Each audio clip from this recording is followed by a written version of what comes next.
He was the backbone of an empire that ruled through fear, a man sworn to Caesar's divinity, yet he was the first to recognize a crucified carpenter as the Son of God.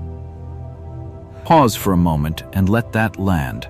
In a world where the emperor's image was stamped onto every coin, where soldiers swore sacred oaths to a man they called divine, and where whispering dissent could earn you a slow public death, this Roman officer looked upon a dying Jewish teacher nailed to wooden beams and said words that shook the foundations of history. Truly, this man was the Son of God. Not Caesar, not Jupiter, not Mars, the god of war, but a man from Galilee, beaten beyond recognition, stripped of dignity, executed like a criminal at the edge of an occupied city. And it was the Centurion, the very man paid by Rome to ensure the execution was carried out efficiently, who first spoke the truth that would overturn an empire. This is the story history forgot to tell. This is the story we are going to tell today. To the Jewish people living in first-century Judea, the sight of a transverse crest atop a helmet and the sound of iron-shod sandals on limestone evoked one visceral emotion: dread. This was the Roman Centurion, the human face of the greatest military machine the world had ever known, and the last face many rebellious subjects ever saw. He was not a distant general issuing orders from a marble headquarters. He was the iron fist on the ground, responsible for taxes extracted from weeping widows, rebellions crushed with brutal efficiency, and crosses raised on the hillsides outside Jerusalem as warnings to anyone who questioned Rome. He was the empire made flesh, walking the streets of a land that despised his very presence. And yet, within the sacred pages of the New Testament, we encounter a shattering contradiction. These enforcers of a pagan superpower are portrayed with a dignity and spiritual perception that challenged and sometimes surpassed even the most learned religious leaders of Israel. The Centurion is not the villain of the Gospels. He is something far more unsettling, far more theologically magnificent than that. To understand this mystery, we must step inside the life of a centurion and navigate the tension between his sworn duty to Rome and the growing whispers of a kingdom no army could ever conquer. The path to becoming a centurion was not paved with political connections or aristocratic birth. It was forged in blood and grit.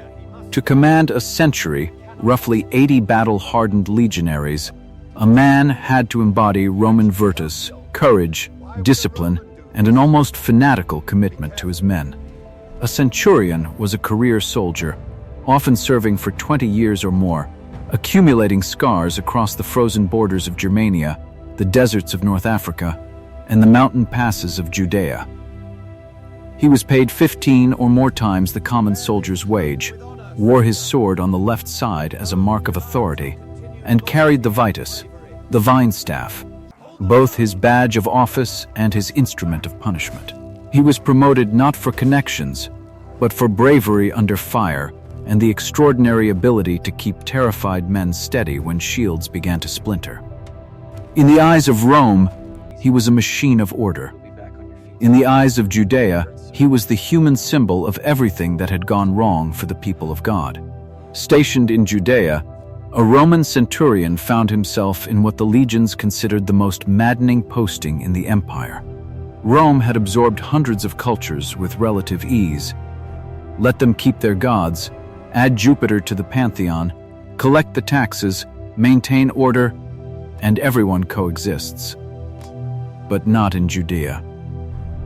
The Jews served one God, one invisible, utterly transcendent deity who refused to share his glory with any other, including Caesar. Their laws governed not just the great moments of life, but every hour of every day. What they ate, who they associated with, how they observed the Sabbath, how they conducted commerce, how they handled the sacred. For a centurion fresh from cosmopolitan Rome, this was a posting that made no sense.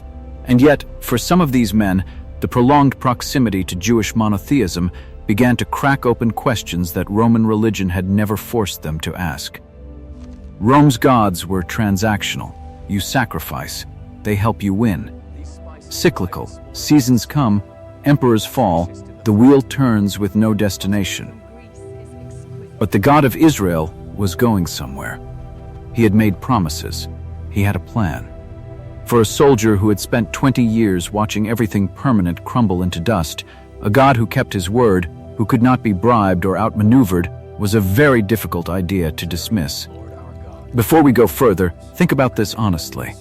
If you had been a Roman centurion stationed in Judea, walking these streets, overhearing conversations in the synagogues and marketplaces, do you think you would have been curious about the God of Israel? Or would you have found it all too foreign, too demanding? Drop your answer in the comments.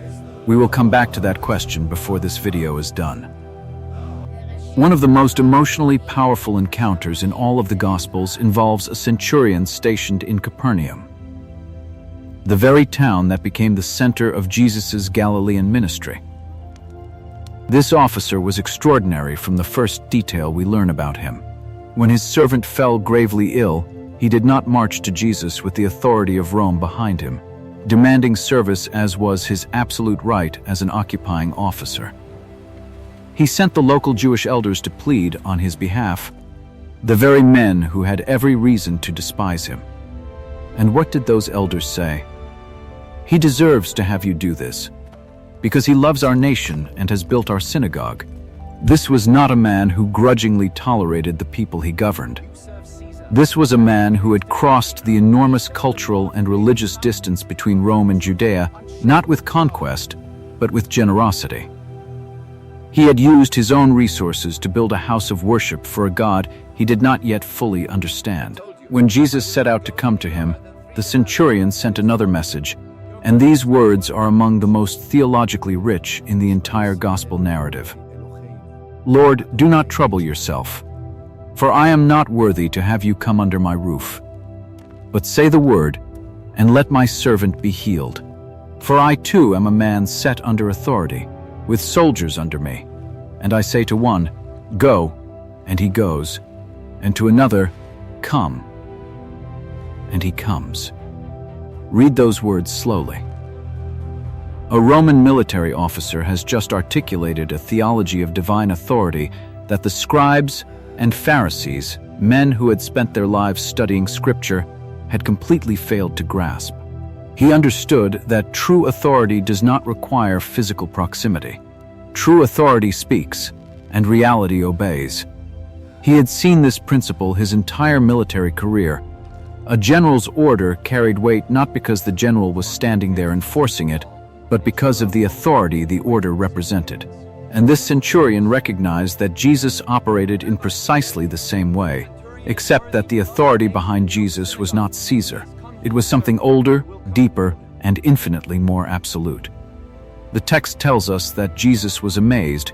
The Greek word thaumazo suggests genuine, undisguised astonishment. He turned to the crowd and declared, I tell you, not even in Israel have I found such faith. Not a rabbi, not a scribe, not a Pharisee descended from generations of covenant faithfulness. A Roman soldier, a pagan, an occupier. The gold standard of faith in the entire Gospel of Luke was a man who had no religious pedigree at all. Only honesty, humility, and a recognition of where real power resided. But if the centurion of Capernaum represents faith at its most personally daring, then what happens at Golgotha represents faith at its most cosmically significant. Execution was not an occasional duty for a centurion in Judea, it was routine. The officer assigned to an execution detail had seen everything. Men who begged for mercy, men who died in silent defiance, the innocent condemned, and the guilty spared. He was, in a terrible sense, the world's most practiced expert witness to what it truly looks like when a human life ends. He could not be deceived by theater, emotion, or political narrative. He had watched too many men die. When the centurion arrived at Golgotha to oversee the crucifixion of Jesus of Nazareth, he came as a professional. He knew the script. Condemned men suffered. They weakened. They died. The soldiers divided the clothing. The crosses came down. The day moved on. But this execution refused to follow the script. From the moment the crosses were raised, something was wrong in ways that bypassed superstition and struck directly at the centurion's trained soldier's instinct, the deep, wordless sense that tells a combat veteran when a situation is not what it appears to be. The sky was darkening at midday, not storm clouds, something heavier, more deliberate, pressing down over the hill like a weight. And the man on the central cross was dying differently than anyone this centurion had ever watched die. Most condemned men surrendered to the pain in stages, but this man maintained through the entire ordeal a clarity and composure that had no physiological explanation, praying for the soldiers gambling at his feet, promising paradise to the criminal dying beside him, making careful arrangements for his mother's care, speaking with the presence of someone who was consciously choosing what was happening to him, rather than merely enduring it. And then, in the final moments, as the earth began to shudder, he cried out with a voice he should not have had the strength to produce, and released his spirit. The centurion, who had stood at the foot of more crosses than he could count, felt something he had never felt in his entire career. Not professional assessment, not relief, not concern for his unit's safety. Awe. Pure, disorienting, career-ending awe. And the Gospel of Mark records his response in 6 words. 6 words that constitute one of the most stunning theological declarations in all of human history. Truly, this man was the Son of God. Consider what those 6 words cost this man. In the Roman world, there was exactly one Son of God, and that title belonged to Caesar, not as metaphor but as legal, political, religious fact embedded in the imperial cult. To declare that this crucified Jewish prisoner was the Son of God was, at minimum, an act of treason. It was to deny Caesar's most fundamental divine claim. It was to shift one's ultimate loyalty from the most powerful throne on earth to a kingdom with no armies, no treasury, no political influence, and no future, or so it appeared. A centurion who said those words out loud, in public, at the foot of a Roman cross, surrounded by his own soldiers, was not making a comfortable observation. He was stepping across a line from which there was no quiet return, and he stepped across it not in a synagogue, not in private philosophical reflection, but at the precise moment when everything Jesus had claimed to be appeared to have been definitively and permanently crushed. As the early church began its explosive spread across the Roman world, the centurion appeared once more at a defining pivot point of history. Cornelius, an officer of the Italian regiment stationed in Caesarea Maritima, is described in Acts with striking care. He was devout, feared God, gave generously to the poor, and prayed consistently, with the disciplined regularity of a military man, but oriented now toward a different commander entirely. He was a soul already in motion, moving toward a truth he did not yet have full language for. Then the vision came. The angel spoke. Cornelius sent for the apostle Peter, and when Peter arrived, having himself received a vision that overturned everything his Jewish instincts told him about insiders and outsiders, he said something remarkable. I now understand that God shows no partiality. As Peter preached, the Holy Spirit fell upon Cornelius and his entire household, immediately, without conditions, without a period of proving themselves adequately Jewish. The wall came down. The boundary between Jew and Gentile, which the old religious instinct had worked so hard to maintain, was demolished not by theological argument or council decree, but by the Spirit of God himself, falling without reservation upon the man Rome had sent to keep order in Judea, and choosing that very man as the open door through which the gospel would walk into the entire Gentile world. What do we make of the centurion who appears again and again at the most critical junctures of the New Testament? The centurion of Capernaum demonstrates faith without precedent. The centurion of Golgotha demonstrates recognition without expectation. The centurion Cornelius demonstrates transformation without qualification. Each of them represents something the religious establishment of their day had declared impossible. That a man thoroughly embedded in a godless empire could possess a spiritual perception so acute, so uncluttered by religious performance and cultural pride, that he could see what the supposedly prepared and educated could not. There is a pattern here that demands our attention. The people in the Gospels who most consistently fail to recognize Jesus are the people who think they already know what they are looking for. The Pharisees have the scriptures, the scribes have the prophecies, the chief priests have the traditions. And when Jesus arrives not fitting their specifications, from the wrong town, the wrong family, associating with the wrong people, their very knowledge becomes the barrier. Their certainty closes the very eyes that should have been most open. But the centurion has no such pre-existing template. He has no messianic expectations to project, no theological system for Jesus to disrupt. He has only his trained, battle-sharpened instinct that tells him when something is real and when something is performance. And when he looks at Jesus, what he sees is real. Devastatingly, undeniably real. This is the great irony at the heart of the Centurion narrative, and the New Testament authors clearly want us to sit with it until it changes something in us. The very things that should have made these men spiritually blind, their paganism, their profession of violence, their service to an idolatrous empire, do not disqualify them. And the very things that should have made the religious leaders most perceptive, their lifelong scriptural study, their ritual purity, their covenant inheritance, do not automatically produce the faith that centurions display. God, it seems, is not bound by our assumptions about who is ready and who is not.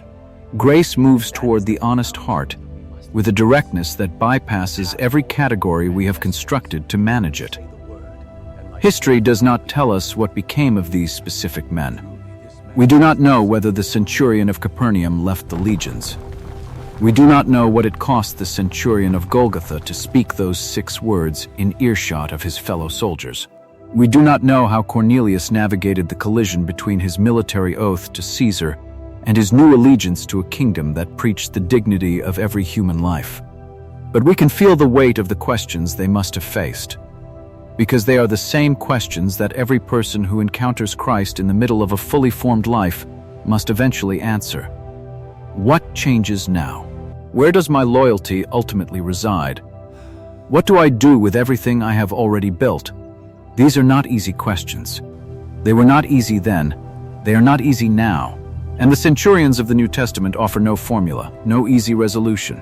They offer only the example of radical honesty, the willingness to say, in the face of overwhelming evidence, this is true, and it changes everything. The life of a centurion in Roman Judea was a life of iron discipline and uncompromising loyalty to an earthly throne.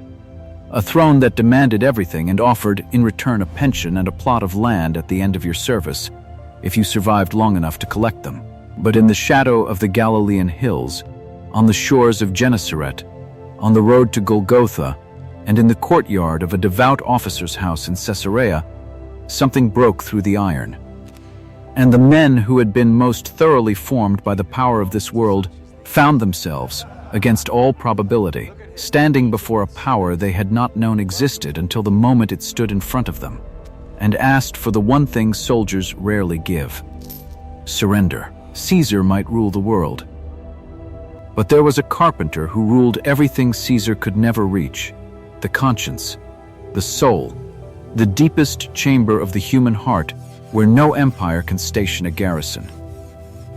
And it was Rome's own man, sworn to Rome's own God, who showed us where the real power actually lived. Thank you for joining us in the Biblical Worlds. If this journey moved something in you, please hit the like button and subscribe. And here is the question I promised we would return to. If you had been that centurion, what do you think it would have taken to make you believe? Let us know in the comments. Your answer might be more revealing than you expect. We will see you in the next chapter of our story.